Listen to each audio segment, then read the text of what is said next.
Et salut la team, j'espère que vous allez bien. Aujourd'hui je vais vous raconter 3 threads d'horreur sur un thème bien particulier, sur le thème des rencontres. Du genre rencontres sur les réseaux sociaux, applications d'achat en ligne aussi, et de dates qui finit pas forcément très bien. En tout cas comme d'habitude, installez-vous bien, préparez-vous à manger, à boire, installez-vous dans votre lit ou votre canapé avec un bon petit plaid, fermez bien votre porte à clé et éteignez toutes les lumières. Parce que nous on est parti pour la première histoire.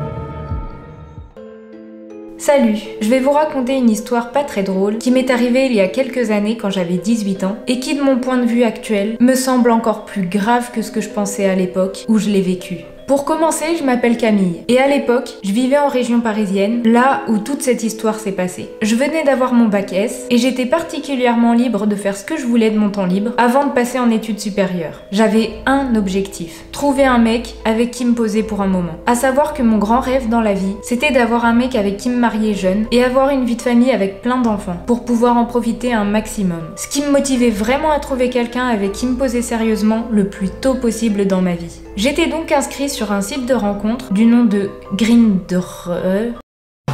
Je suis sûre que les personnes qui connaissent se disent « Mais quelle horreur !» C'est une appli sur laquelle on ne trouve que des plans cul, ce que je voulais absolument pas à ce moment-là. À savoir que apparemment, je plaisais pas mal aux hommes déjà à ce moment-là. Je faisais beaucoup de sport, tout ça, mais je m'en rendais pas du tout compte. Pour moi, me réveiller le matin avec 800 notifs de messages de cette appli, c'était juste normal. J'étais très naïf, très innocent, très gentil et peut-être un peu aveugle. Alors quoi de plus normal quand je reçois un message d'un pur BG un matin? Je suis comme un ouf. Je parle avec lui pendant plusieurs jours, on s'envoie des photos, je suis aux anges, ça match de dingue entre nous, ce qui m'était jamais arrivé avec un mec. Parce que petit détail, je me suis découvert homosexuel à 18 ans du jour au lendemain, alors rencontrer un premier mec avec qui ça se passe bien, c'était une dinguerie. Au bout de 2 semaines, on décide enfin de se rencontrer. Il m'envoie donc son adresse, il vivait à Colombes, dans les beaux quartiers pavillonnaires avec des belles maisons individuelles. Du coup, je débarque et je passe devant toutes les maisons, plus belles les unes que les autres. Et je me dis au fond de moi que je suis grave gênée d'aller chez quelqu'un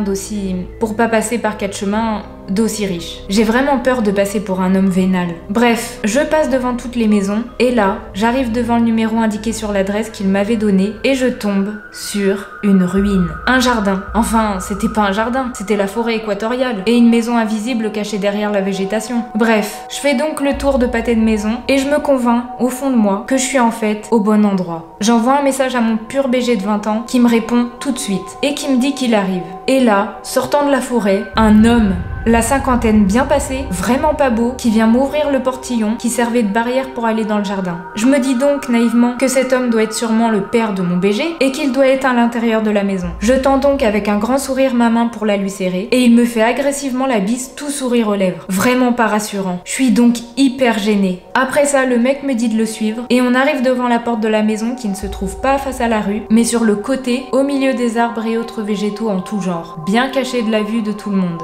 Il ouvre la porte d'un grand fracas, c'était une vieille porte lourde et très épaisse. Je me sens très mal à l'aise, mais je me résigne à rentrer. Et là, le cauchemar commence. La maison, plongée dans un noir presque complet, les fenêtres barricadées avec des planches clouées de l'intérieur, tellement de poussière qu'elle formait des toiles qui pendaient au plafond, le sol défoncé, entièrement pourri, les murs pareils, et surtout une odeur insoutenable, qui me pique vraiment les yeux tellement ça pue. Mais attention, pas une odeur comme si ça puait la merde comme des chiottes publiques, une odeur vraiment douteuse de genre organique, qui aurait pourri depuis pas mal de temps. Et à ce moment-là, 3 chats me foncent dessus en miaulant ultra fort. Ils étaient maigres et crasseux. Moi qui adore les animaux, ça m'a vraiment fait mal au cœur. Ils étaient vraiment pas en bonne santé. Tout ça s'est passé en quelques secondes, où je décide instantanément de faire demi-tour, quand le mec ferme la porte avec moi dans la maison. Et je vois sur la porte un système de plusieurs verrous fixés à l'arrache, en plus abuse de la serrure classique qui fonctionne très bien. Et le mec se met à enfermer quelques-uns. Un escalier pour monter à l'étage, d'où vient la seule vraie lumière, se trouve tout de suite à droite de l'entrée. Le mec me fait un signe de la main pour m'inviter à monter en me disant « Oui, c'est pas encore terminé en bas. Mais viens, on va à l'étage, c'est rénové là-haut. » J'arrive à l'étage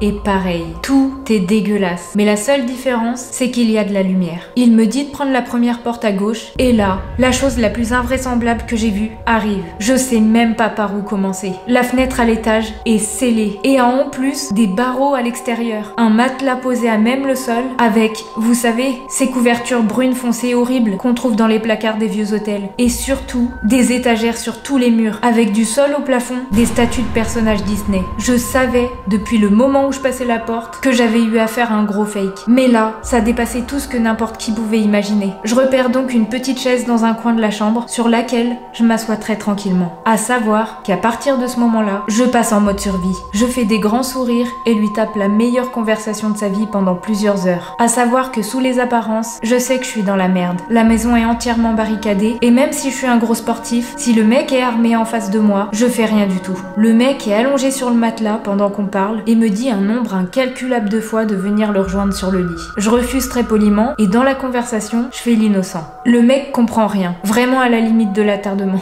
Mais j'essaie de rester crédible jusqu'au bout. Au bout de 3-4 heures interminables, je reçois un message de mon colocataire qui avait une sonnerie différente que toutes les autres notifs de mon téléphone. Je sors mon téléphone et je dis à l'homme « Putain, j'ai pas vu l'heure, il faut que je rentre, j'ai une soirée ce soir, je vais être en retard. » Je prends mes affaires et je dis au mec que je dois y aller maintenant et qu'on continue de se parler par message. Et que de toute manière, on se reverra vite. Bien sûr, tout ça c'était faux. Le mec descend avec moi et on arrive devant la porte que j'essaye d'ouvrir parce que c'est pas des verrous classiques, c'est un système bizarre qui a pas besoin de clé, en mode tire la bobinette et la chevillette Shira. Et je n'y arrive pas. Je le signale au mec et il commence à tripoter du bout des doigts les verrous et me dit « Attends-moi, je vais chercher la clé. » Il a mis 15 minutes à revenir, montre en main. 15 minutes où je me suis demandé comment j'allais être cuisinée par ce fou qui vivait là-dedans au milieu de cette odeur pestilentielle qui me brûlait les poumons. Du coup, il arrive enfin. Il ouvre la porte en utilisant 3 clés différentes et je vois enfin l'extérieur. Je passe sous son bras avec lequel il ouvre la porte, traverse la forêt qui lui servait de jardin et saute la clôture. Je me suis barrée le plus vite possible jusqu'à chez moi. À savoir que ce mec m'a harcelé pendant des mois après cette rencontre, avec plein de numéros de téléphone différents, et c'est après je ne sais pas combien de mois qu'il a enfin arrêté. Et au fil du temps, à force d'y réfléchir, je me suis dit que ce mec ne devait pas être le propriétaire de la maison, parce qu'il n'avait pas utilisé de clé pour ouvrir la porte pour entrer, mais qu'il avait des clés qui ouvraient des cadenas grossièrement fixés à l'intérieur sur la porte. J'ai réalisé que la maison n'était absolument pas en rénovation, et que ça ressemblait quand même beaucoup à un squat. Et par rapport à l'odeur qu'il y avait à l'intérieur, je n'ai jamais ressenti une odeur pareille, sauf une fois. Et c'est la raison de ma panique des années après. C'était quand j'avais trouvé du gibier de chasseur en décomposition en forêt. Sans m'en rendre compte, mon cerveau a fait un lien instantané avec l'odeur de la maison. Et à ce moment, j'ai paniqué. Dans cette maison, ça sentait le cadavre. J'ai regretté de pas avoir appelé la police tout de suite en sortant, ne serait-ce que pour vérifier que rien de grave ne s'était produit dans cette maison. Bref, j'espère ne plus jamais le rencontrer.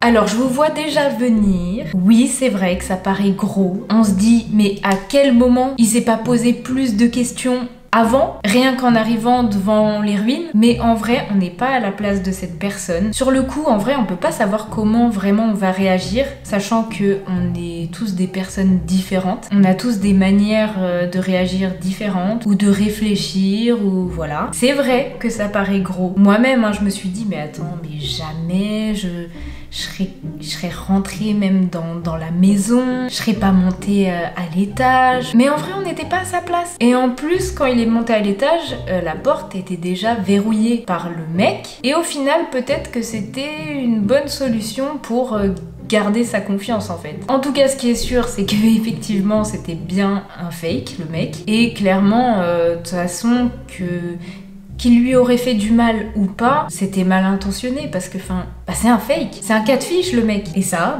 ça se fait pas. Donc histoire bien flippante quand même, j'aurais pas aimé être à la place de ce jeune homme. Et par contre pour l'odeur, c'est vrai que le mélange entre l'odeur nauséabonde et les lieux et le personnage bizarre, c'est vrai qu'on pourrait se faire un film du genre il kidnappe ses proies et il leur fait du mal et plus. encore d'où viendrait l'odeur. Mais faut pas oublier qu'il y avait 3 chats qui lui ont sauté dessus, donc certainement ils avaient très faim peut-être. Et c'est possible que déjà l'odeur ça soit les excréments des chats, mélangés à éventuellement des cadavres de chats. C'est pas moins triste, hein, mais en tout cas c'est peut-être un peu plus plausible ou pas. Je rationalise toujours un petit peu. Du coup, bon, heureusement, il lui est rien arrivé de grave. Par contre, du coup, le mec là, le mec bizarre, est en liberté. Donc, je pense en vrai, ça aurait été mieux d'appeler la police quand même. En tout cas, faites attention aux rencontres qui peuvent mal tourner sur les réseaux ou peu importe en fait. Mais faites attention quand même aux réseaux et tout ça. C'est là où il se passe pas mal de catfish, comme on dit dans le jargon. Sur ce, nous, on va passer à la deuxième histoire.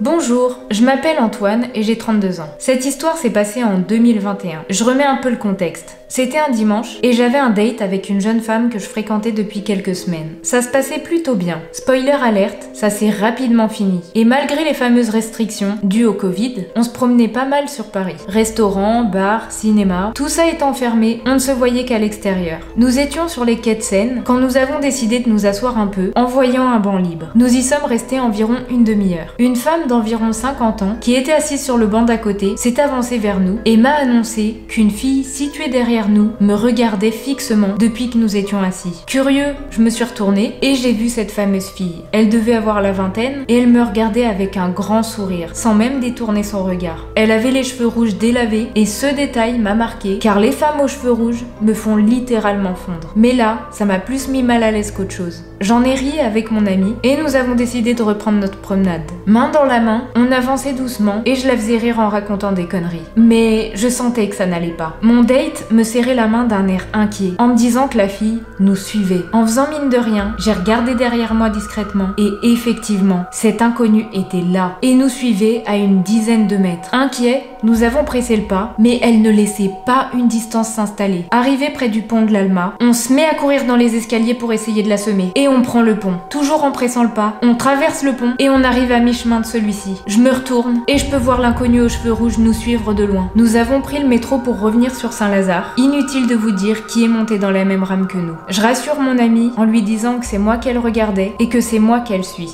Je suis quelqu'un d'assez massif, 1m85 pour 115 kg. Je me suis dit que si je devais me défendre, ça le ferait. Après quelques minutes de voyage, mon ami et moi, on décide de rentrer chacun chez soi. Je suis descendue du wagon et l'inconnu a fait de même. Je me mets à presser le pas pensant que je pouvais la semer, mais elle me colle bien la bougresse. Bon, à partir de ce moment-là, j'ai menti à mon date en lui disant que je l'avais semée. Donc, Émilie, si tu lis ceci, je ne voulais pas t'inquiéter davantage. Bref. J'ai réussi par je ne sais quelle chance à me débarrasser de ma poursuivante au niveau des quais des trains. Je suis montée dans le mien et je me suis assis au niveau des portes qui s'ouvrent du bon côté de mon arrêt. L'habitude des transports quoi. Mettant mon casque et ma musique, je jette un œil aux gens qui montent dans le train. C'est là que ma poursuivante aux cheveux rouges est en larmes. Elle monte dans le train et s'assoit quelques places devant moi, sans m'apercevoir. J'ai prié tout ce que je pouvais pour qu'elle ne me voie pas. Mais j'ai eu une chance légendaire. C'est faux, elle m'a grillé dès qu'elle s'est assise. Et j'ai vu les commissures de ses lèvres se contracter par un sourire caché sous son masque. Mais là où j'ai vraiment flippé, c'est que ses larmes continuaient de couler. Bref, j'essaye de ne pas la calculer de tout le trajet, mais je sens son regard sur moi. Et je me pose toutes les questions imaginables. Qu'est-ce qu'elle me veut? Pourquoi elle me sourit comme ça? Pourquoi elle me parle pas? Peut-être qu'elle est pas creepy, mais juste timide. J'arrive enfin à ma gare et j'ai l'idée de descendre en précipitation quand les portes se referment. Et c'est ce que je fais. Et j'ai d'ailleurs failli chuter dans cette action. Je me retourne et la fille est en train de frapper les fenêtres en hurlant de colère. Ses cris resteront à jamais gravés en moi. Et aussi aux autres usagers de ce train, je pense. Bref, je suis vraiment rassurée. Je me suis enfin débarrassée de cet inconnu et je vais enfin pouvoir rentrer chez moi. Mais il est 20h et je commence à avoir faim. Je fais donc une halte au McDo à côté de la gare et comme le dimanche soir il y a du monde, je suis sortie 20 minutes après. Habitant chez mes parents depuis une rupture difficile, merci à eux d'ailleurs, je rentre tranquillement. Un autre détail aussi, à ce moment de l'année, un ravalement de façade était en cours sur l'immeuble où mes parents et moi résidons. Des échafaudages étaient fixés à l'immeuble. Bref, enfin arrivé chez moi, je passe ma soirée en mode geek à jouer avec des amis. Vu qu'il faisait chaud, j'avais ouvert les stores d'une trentaine de centimètres pour faire circuler de l'air. Vers 1h du matin, j'éteins tout. Je me mets en boxer et je vais me mettre au lit. Et à ce moment précis, je vois la tête de cette fille dans l'ouverture de mon store. Heureusement que le garde-corps l'empêchait d'entrer. J'habite au 2e étage, ça veut dire qu'elle est montée sur les échafaudages pour me mater depuis je ne sais combien de temps. Je chope un KSG 12 dans mon armoire et j'y mets une cartouche factice, où on met les billes normalement. Et je braque la fille de peur. Je me suis dit qu'avec ça elle se casserait, mais non. Elle s'est mise à pleurer en me disant « C'est toi mon amour, tu me reconnais pas? Laisse-moi entrer ».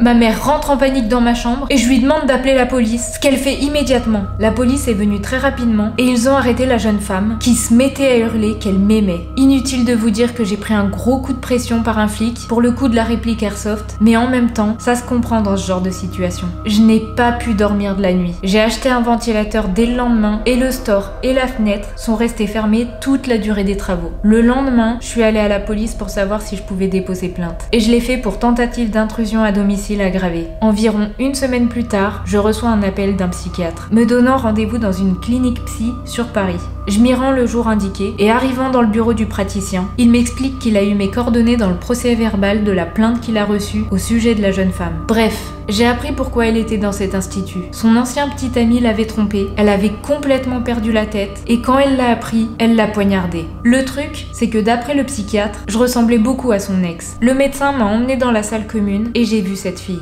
Nous nous sommes assis à côté d'elle et le psychiatre lui a demandé si elle me connaissait et elle a répondu directement que non, sans aucun sourire sur son visage, l'indifférence personnifiée. J'avoue que j'étais rassurée. Le psychiatre m'a annoncé que la plainte a été ajoutée au dossier de cette fille et que ça allait prolonger son internement. J'avoue que j'ai ressenti de la compassion à ce moment-là. J'ai limite voulu enlever ma plainte, mais par sécurité, pour mes parents et pour moi, je l'ai pas fait. Je n'ai pas eu de nouvelles depuis. C'est peut-être con à dire, mais j'espère qu'elle va mieux et qu'elle restera le plus loin possible de moi. J'ai eu beaucoup de mal à retrouver le sommeil depuis cet événement, mais je n'ai pas eu de soucis psy vis-à-vis de ça. Mais depuis, je dors toujours avec mon KSG 12 près de mon lit. On a vu en premier lieu une rencontre via une appli de rencontre. Là, c'est une course-poursuite dans la rue. Et maintenant, pour la 3e et dernière histoire, on va parler du Bon Coin. Vous êtes prêts? C'est parti!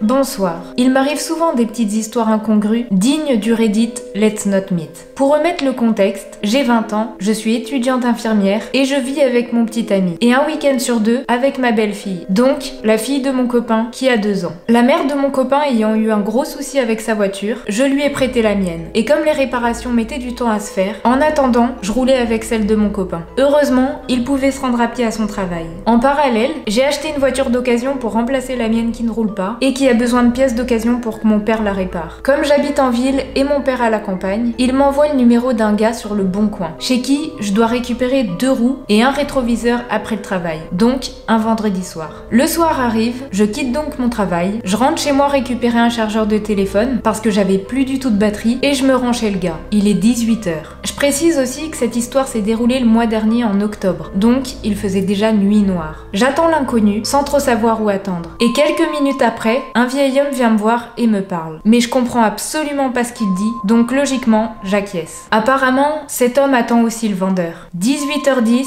l'homme n'est toujours pas là, alors je l'appelle. Il décroche et il me dit qu'il arrive de suite, qu'il est encore chez un client et qu'il va pas tarder. Sur le moment, j'ai cru comprendre qu'il travaillait dans le milieu médical, donc je souffle un coup et me rassure. Il faut dire que je suis un peu une stressée de la vie. L'homme finit enfin par arriver, et tout de suite, mauvais feeling. Je sais pas pourquoi, mais je sens qu'il est certainement pas du corps médical. Il semble super à l'aise avec le fait de me parler, me tutoie direct, presque dragueur même. Il renvoie le vieil homme qui voulait lui acheter des œufs alors qu'il n'en avait absolument pas à vendre. Sur le moment, je me demande même si le vendeur est vraiment devant chez lui ou s'il m'a donné une adresse qui n'était pas la sienne. J'avoue que je comprends pas grand chose à la situation. Il me dit que les pneus sont derrière sa maison, sauf que l'arrière de la maison n'est pas du tout éclairé. Je vois même pas mes pieds tellement il fait noir. Et l'homme me dit d'avancer, encore et encore, dans la pénombre. Hésitante, je m'arrête et je suis clairement pas à l'aise. Il en déduit donc que je ne souhaite pas porter les roues ou que j'ose pas et propose propose donc de les porter pour moi. Sincèrement, ça me dérange absolument pas, comme j'aurais galéré à porter les 2 roues jusqu'à la voiture. On s'approche donc de ma voiture, et tout de suite, l'homme me freine et me dit « Oh non, tu ne vas pas salir la Nissan,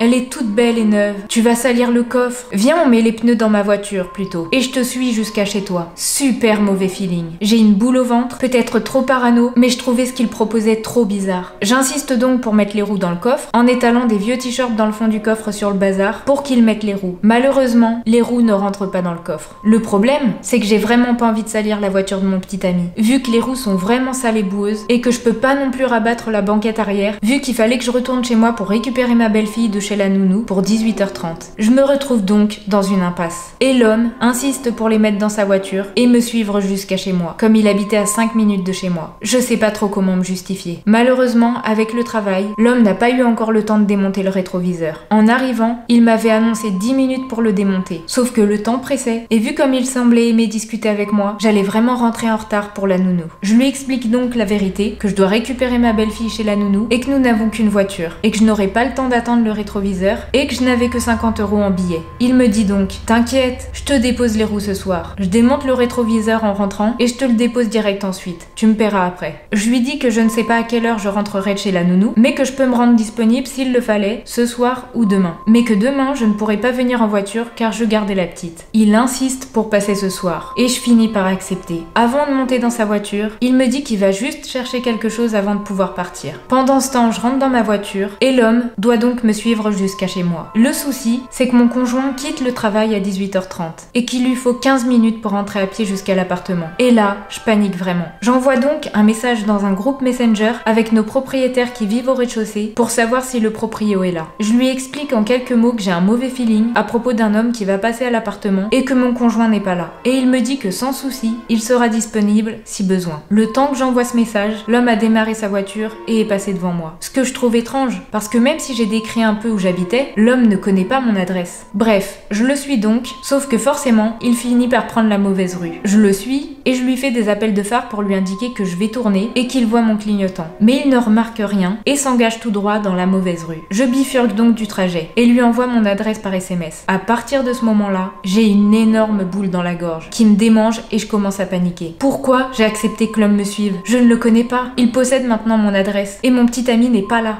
Je me gare dans la rue, je ne vois pas la voiture du type et je suis prise d'une terrible angoisse. J'avais un tel mauvais feeling par rapport à ce type. L'homme finit par arriver. Il est 18h35 et ce que tient l'homme dans la main, c'est une bouteille d'alcool. Un flash, une petite bouteille de cristalline avec un mélange qui n'est clairement pas de l'eau. Au moment où je m'approche de lui, vraiment pas rassurée, mon petit ami arrive dans la rue et l'interpelle, avant même que je puisse adresser la parole à l'homme. Mon conjoint me presse de rentrer. L'homme demande si on a besoin d'un coup de main et mon petit ami le rembarre rapidement en lui disant que c'est bon et qu'il gère et qu'on verrait plus tard pour le rétroviseur, plutôt demain. Et comme une bourde, je dis « Ou ce soir, comme j'ai dit que je pouvais me rendre dispo ». Mon petit copain monte les roues au 2e étage et part chercher la petite. Il me dit de ne surtout pas sortir seul, de prévenir le propriétaire si jamais je devais sortir et que je devais le tenir au courant. Lorsqu'il quitte l'appartement, je commence à réaliser. Quand j'avais dit à l'homme qu'on n'avait qu'une voiture, que mon copain devait récupérer sa fille et que je pouvais me rendre dispo pendant, il était clair que l'homme avait compris que j'allais être seule chez moi. Ce soir, pendant le temps de l'aller-retour chez la nounou, mais aussi demain, parce que si je ne pouvais pas me rendre en voiture, c'était parce que mon copain l'avait, et donc qu'il n'était pas là non plus. Je réalise aussi que l'homme, vu comment il me forçait un peu dans ma prise de décision, tellement il était insistant, aurait forcé pour monter les roues jusqu'à chez moi. Il ne m'aurait jamais laissé monter les roues jusqu'au 2e. Oui, parce que j'habite au 2e étage. Et même si j'avais habité au rez-de-chaussée, il aurait forcé pour déposer les roues directement chez moi, soit avec l'excuse de la lourdeur des roues ou de la saleté. Il se serait donc retrouvé chez moi alors que personne à part moi aurait été là. Je réalise aussi qu'il a maintenant mon adresse, en plus de mon numéro de téléphone, et qu'à tout moment, il peut revenir pendant que je suis seule. Vu qu'en plus, il n'habite qu'à 5 minutes de chez moi. Je me barricade donc chez moi, priant pour que mon conjoint revienne vite et que l'homme ne vienne pas, ni ce soir, ni demain. Mais l'homme doit forcément repasser, comme je ne l'ai pas payé. Les minutes sont interminables. Mon copain revient de chez la nounou, et comme il est très terre à terre, on en rediscute. Et je m'attends à ce qu'il me dise que j'ai dû psychoter, que l'homme voulait sûrement juste m'aider, mais non. Il me dit qu'il a bien fait de taper le sprint de sa vie pour rentrer, parce que l'homme puait l'alcool et me fixait intensément quand je me suis dépêchée de rentrer, ne regardant absolument pas mon copain. Ce soir-là, mon copain m'a interdit de sortir la poubelle ou d'aller chercher les pizzas au coin de la rue, de peur que l'individu revienne. Le lendemain, pareil, grosse angoisse de peur que l'homme arrive, mais pas de nouvelles. Au final, le gars s'est pointé dimanche en fin d'après-midi chez nous, mais comme je n'étais plus seule chez moi et que c'est mon copain qui gérait l'échange rétroviseur argent, il n'a absolument pas pris le temps de discuter et est très vite reparti. Alors qu'avec moi, il a été très bavard. Est-ce que l'homme était bien ou mal intentionné? Est-ce qu'il a agi comme ça à cause de l'alcool? Ou est-ce qu'il avait vraiment quelque chose derrière la tête? J'étais tellement prise à la gorge pendant le trajet en voiture et j'avais un tellement mauvais feeling que je pense que j'ai évité le pire.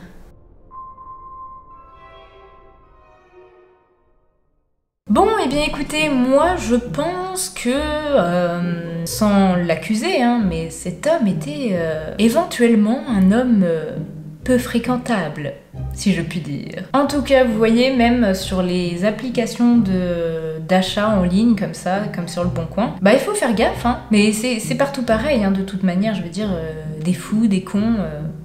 bah il y en a partout quoi. Donc voilà, n'importe où vous allez, que ça soit à l'extérieur, dans la rue, ou sur les réseaux, ou dans les applis comme ça, de rencontres, ou d'achats en ligne, faites attention à vous. J'espère que la vidéo vous aura plu. Si vous l'avez aimé, n'hésitez pas à lâcher...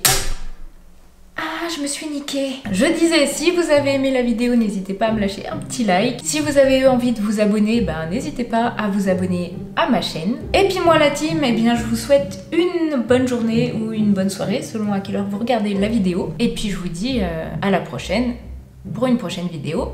Ciao!